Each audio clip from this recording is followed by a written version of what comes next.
Assalamualaikum warahmatullahi wabarakatuh. Alhamdulillah wa syukurillah wa ni'matillah la hawla wa la quwwata illa billah, amma ba'd.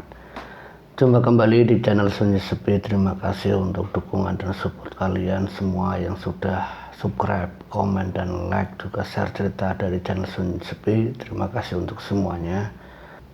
Dan kali ini saya ingin menceritakan kisah yang datangnya dari Mas Iwan.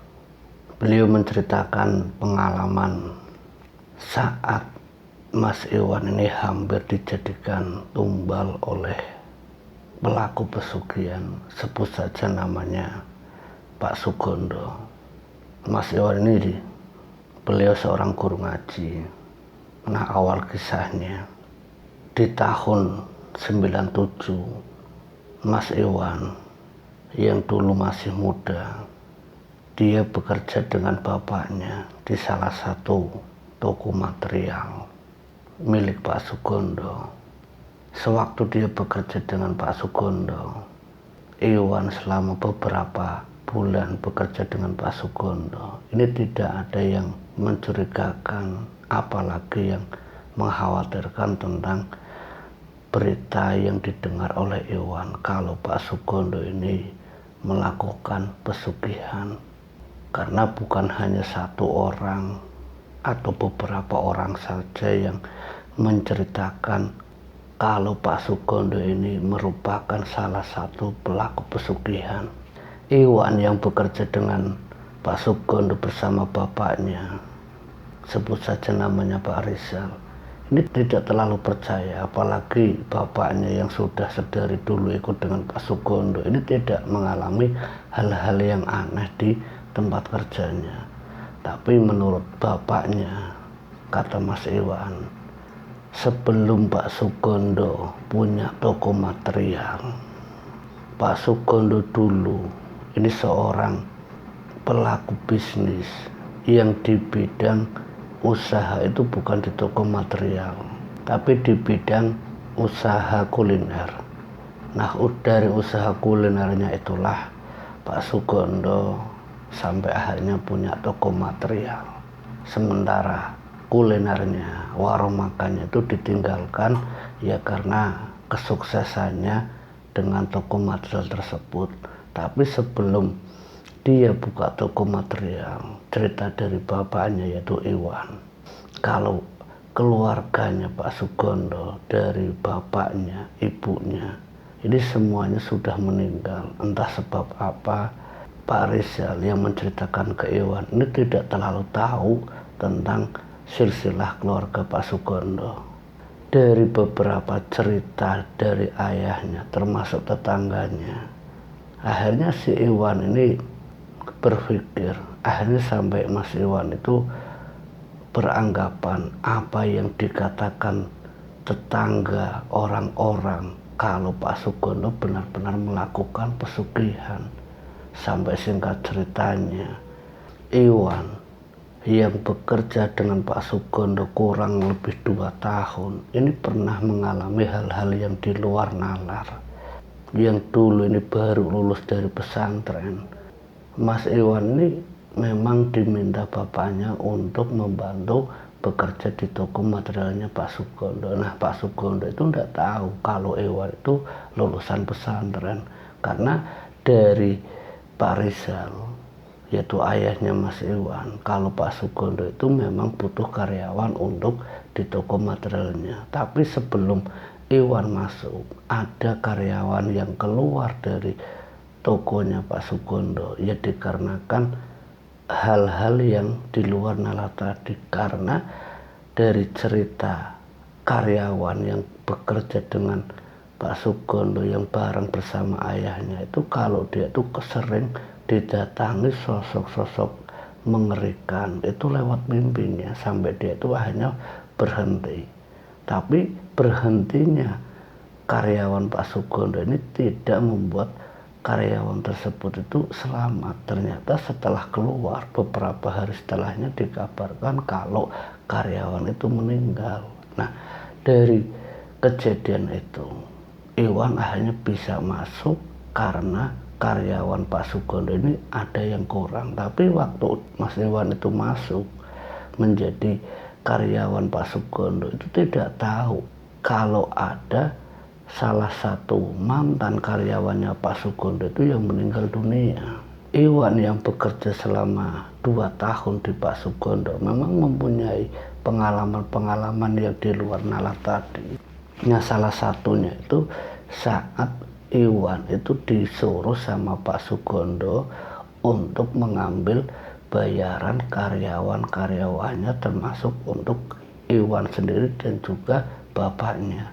Nah, Iwan dipanggil sama Pak Sugondo itu ke rumah secara langsung. Nah, disitulah Iwan yang secara tidak langsung ini melihat sosok gaib yang melintas di kamar Pak Sugondo. Tapi waktu pertama kali melihat Iwan ini yang datang sekitar jam setengah 7 malam setelah habis sholat maghrib, Iwan itu tidak mengira kalau itu adalah sosok gaib pesugihannya Pak Sugondo, karena sewaktu habis sholat maghrib dia datang ke rumahnya Pak Sugondo, ya dia mengira kalau itu hanya bayangan dari sinar lampu. Tapi beberapa kali kejadian yang sama, sosok itu seperti menatap dan melihat Iwan. Nah, karena Iwan yang bisa melihat hal-hal gaib, sosok itu ternyata mengincar Iwan. Entah sebab apa, Iwan itu sering didatangi secara mimpi, bahkan secara nyata itu setelah 2 tahun. Nah, dalam keadaan Iwan yang selalu terjaga karena dia memang orang yang rajin dan taat beribadah dengan Allah Subhanahu wa Ta'ala. Karena Iwan yang memang taat dan rajin beribadah terhadap Allah Subhanahu wa Ta'ala, Iwan masih bisa melindungi diri. Tapi dari beberapa kejadian yang menyeramkan tadi, bapaknya ini yang justru diserang oleh sosok pesugihan tadi. Nah, Iwan tidak mau tinggal diam dan khawatir dengan keadaan bapaknya. Sampai singkat ceritanya, saat bapaknya ini sakit secara mendadak, Iwan sudah berpikir kalau bapaknya ini pasti kenapa-napa akibat ulah dari Pak Sugondo. Dan dugaan itu benar. Saat Iwan berusaha mengetahui apa yang membuat bapaknya secara mendadak sakit, dari beberapa temannya termasuk guru ngajinya yang seorang kiai, dia meminta bantuan agar bapaknya ini bisa lepas dari cengkraman sosok pesugihannya Pak Sugondo selama kurang lebih 7 hari. Alhamdulillah bapaknya yang namanya Rizal tadi bisa selamat. Tapi selamatnya Pak Rizal itu tidak membuat teror-teror sosok pesugihannya Pak Sugondo itu berhenti, justru malah menyerang ke Iwan. Nah, Iwan yang tahu kalau sosok gaib itu tidak terima dengan kekalahan lewat kiai atau guru ngajinya Iwan, sosok itu selalu datang dan bahkan mencoba untuk mencekik, membunuh Iwan lewat mimpi, lewat nyata. Iwan yang terjaga dengan Iwan yang selalu ingat akan Allah, alhamdulillah dengan zikirnya dia masih bisa menahan setiap serangan ataupun usaha untuk mendekati Iwan. Walaupun posisi sosok tersebut berusaha ingin mencekik, tapi tidak pernah sampai di tubuh Iwan. Nah, pada saat tertentu Iwan setiap malam melakukan sholat hajat, melakukan zikir malam, sosok itu datang. Nah, karena seringnya datang sosok tersebut yang tak henti-hentinya menteror keluarganya Iwan, dari bapaknya, ibunya, seluruh keluarga itu sampai ketakutan, sampai beberapa hari tidak berani berangkat ke toko materialnya Pak Sugondo, sampai datang sendiri ke rumah Iwan menemui bapaknya. Ada apa Pak, kenapa tidak berangkat, tanya Pak Sugondo. Dijawab sama Pak Rizal kalau dia itu sedang kurang enak badan. alasan bapaknya, padahal bapaknya Iwan memang sudah tidak kepingin lagi bekerja dengan Pak Sugondo karena mengetahui dirinya dan juga anaknya ini akan dijadikan tumbal pesugihannya Pak Sugondo. Pak Sugondo pun sebenarnya tahu, tapi dia mungkin pura-pura tidak tahu. Nah, waktu tidak berangkatnya bapak dan anak ini, Pak Sugondo datang berusaha membujuk agar mereka berdua untuk berangkat lagi. Karena rasa tanggung jawab yang sudah sekian tahun bapaknya bekerja dengan Pak Sugondo, waktu itu bapaknya itu Pak Rizal itu meminta izin sama Pak Sugondo agar dia itu bisa mengundurkan diri. Nah, kaget Pak Sugondo. Kenapa Pak? Kenapa Pak? Apa gaji saya yang kurang? Apa saya kurang baik sama Bapak? Sampai Bapak tidak mau bekerja lagi sama saya. Bapaknya Iwan itu tidak bisa bilang apa-apa karena memang perlakuan Pak Sugondo sama bapaknya yaitu Pak Rizal itu ya tidak ada yang aneh, semuanya baik-baik saja. Tapi semenjak Iwan sering melihat sosok gaib itu, entah kenapa bapaknya Iwan ini yang menjadi sasaran. Dan bukan hanya itu, Iwan pun ditanya sama Pak Sugondo, kamu juga nanti berangkat. Iwan karena bapaknya meminta untuk mengundurkan diri, Iwan juga mengikuti keinginan bapaknya ya agar tidak bekerja lagi dengan Pak Sugondo. Saya ikut bapak saja. Pak Sugondo, maaf saya tidak bisa bekerja lagi dengan bapak. Kalian berdua kan tidak apa-apa Pak, tidak apa-apa Pak. Nah, singkat ceritanya Iwan sama Pak Rizal ini sudah tidak bekerja lagi dengan Pak Sugondo. Di beberapa harinya teror itu masih datang di keluarga Iwan, yang saat itu Iwan memang bisa membantengi diri tapi tidak dengan ibunya Iwan. Sosok tersebut ternyata berusaha untuk mengganggu keluarganya Iwan dari bapak dan ibunya. Ibunya yang sering memimpikan sosok gaib tersebut, memimpikan tentang anaknya yang selalu didatangi, dan Iwan ini menceritakan ke ibunya kalau apa yang dimimpikan ibunya itu benar-benar terjadi dengan Iwan. Nah, ibunya khawatir, kamu ndak apa-apa nak, kamu ndak apa-apa nak. Alhamdulillah Bu, Iwan ndak apa-apa. Ya syukurlah nak kalau ndak apa-apa. Pesan ibu, jangan tinggalkan sholat 5 waktu, lakukan sholat sunnah-sunnah, perbanyak zikir. Insya Allah itu akan menjadi benteng kita dari hal-hal orang-orang yang ingin menzalimi keluarga kita. Iya Bu, iya Bu. Iwan akan ingat nasihat ibu. Dan begitu juga ibunya yang setiap malam, termasuk bapaknya ini sering melakukan sholat malam, zikir malam. Dan ini yang membuat satu keluarga diteror dari sosok pesugihannya Pak Sugondo itu bisa selamat. Tapi ada cerita lain, selamatnya keluarganya Iwan dari terornya Pak Sugondo. Setelah mereka ini keluar dari toko materialnya, istrinya Pak Sugondo sendiri yang kena imbasnya. Istrinya meninggal secara mendadak dengan kondisi tubuh itu seperti hangus terbakar. Kondisinya itu seperti membiru.